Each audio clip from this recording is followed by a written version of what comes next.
বলো। আমার কি আজানের এই লাইনটা সুন্দর হয় না? দেখো তো।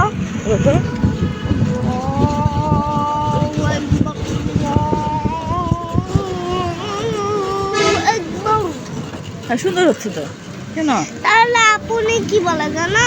কি? তোমাকে এখানে এরকম করতে হবে না। বাবু তাই?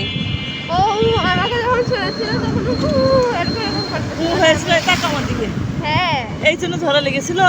তো তোমারই তো দোষ। না ও অমন করে বলতেছিল মানে ঝগড়া আব্বা আমি যখন অফিসে ছিলাম আমি যে এরকম করে বলতেছিলাম।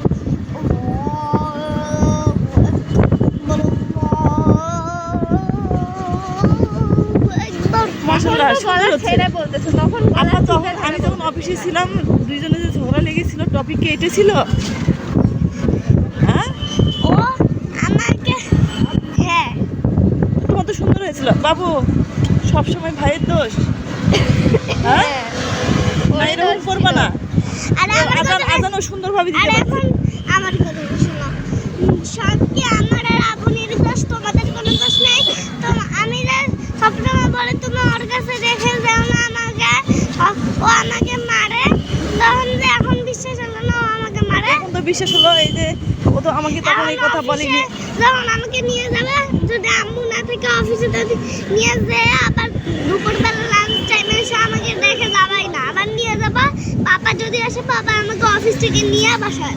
আচ্ছা ঠিক আছে আব্বা। হ্যাঁ কিন্তু তোমার আজানটা সুন্দর হয়েছিল আব্বা। হ্যাঁ বাবু ভাইয়ের সাথে আর এরকম করবো না। সরি বলে দাও। বলেছি না সরি হ্যাঁ এখন এখানে বলো সরি। না বলবো এই তো আবার ঝগড়া হলো।